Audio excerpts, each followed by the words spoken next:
বলছে এটা সরকারি হাসপাতাল, এখানে তো কোনো টাকা নেই। সব মিলে আসে 260 টাকা, কিন্তু আমার কাছ থেকে নিচ্ছে 750 টাকা। টোটাল সম্ভবত 230 টাকা আসে, আমার থেকে 500 টাকা নেওয়া হয়েছে। ডেঙ্গু টেস্টের সরকারি ফি 150 টাকা, ইউরিন টেস্ট 20 টাকা ও ব্লাড সুগার টেস্ট 60 টাকা হলেও সব মিলিয়ে যেখানে 260 টাকা হওয়ার কথা, সেখানে রোগীদের কাছ থেকে নেওয়া হচ্ছে 500 টাকা। এমনই অভিযোগ নোয়াখালীর বেগমগঞ্জ উপজেলা স্বাস্থ্য কমপ্লেক্সের রোগীদের। আমাকে পরীক্ষা দেওয়া হয়েছে সিবিসি ডেঙ্গু টেস্ট, ওইটা এখানে সাড়ে দেওয়া আছে 150 টাকা। এরপরে ইউরিন আর ই সেটা দেওয়া হয়েছে প্রস্তাব পরীক্ষা 20 টাকা। তারপরে আরবিএস ব্লাড সুগার যেটা 60 টাকা দেওয়া হয়েছে।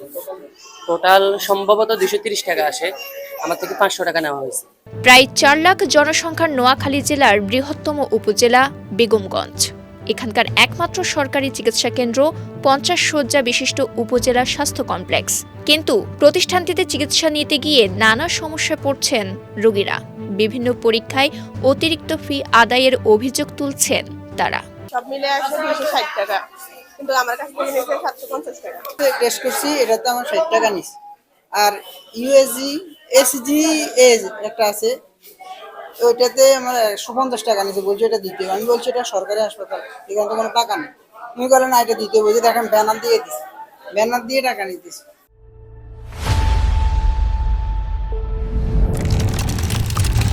স্বাস্থ্য অধিদপ্তরের নীতিমালা অনুযায়ী উপজেলা পর্যায়ের সরকারি হাসপাতালে অধিকাংশ পরীক্ষার ফি নির্ধারিত ও সীমিত। তবে রোগীদের অভিযোগ সেই নির্ধারিত মূল্যের দ্বিগুণ টাকা নেওয়া হচ্ছে।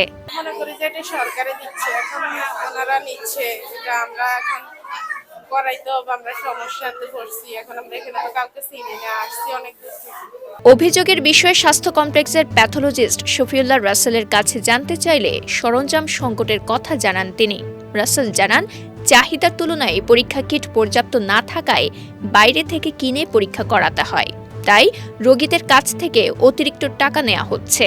এখন আপনি যদি সরকারিভাবে বলতেছেন আপনি ডেঙ্গু ফ্রি করে দিতে, কিন্তু ডেঙ্গুর কিটই আপনি সাপ্লাই দেন নাই বিভিন্ন প্রত্যন্ত অঞ্চল হসপিটালগুলো, তাহলে আমরা কিভাবে ফ্রি করে দিব রোগীদেরকে? সেটা এখন কথা হলো, আমাদেরকে যদি আমাদের 1 বছরের যে পরিমাণ পেশেন্ট হয় সেই পরিমাণ যদি আমাদেরকে রিয়েজেন্ট প্রোভাইড করে, তাহলে কিন্তু আমরা রোগীদেরকে সেই পরিমাণ এই সার্ভিসটা দিতে পারি। কিন্তু এখন আমাদেরকে যদি রিয়েজেন্টই না দেয়, তাহলে আমরা রোগীকে কিভাবে সেবা দিব? এখন আমরা দেখা যায় কিছু আমরা বাইরে থেকে কিনে এখন রোগীদেরকে একটু কিছু টাকা পয়সা বেশি নিয়ে তাদেরকে করে দিতে হচ্ছে। এদিকে লিখিত অভিযোগ পেলে ব্যবস্থা নেওয়ার কথা বলছেন বেগমগঞ্জ উপজেলা স্বাস্থ্য ও পরিবার পরিকল্পনা কর্মকর্তা ডাক্তার হাসান খায়ের চৌধুরী। কারো যদি এরকম কোনো অভিযোগ থাকে, একদম লিখিত কমপ্লেইন দিলে আমাদের জন্য ব্যবস্থা নেওয়া সুবিধা হবে।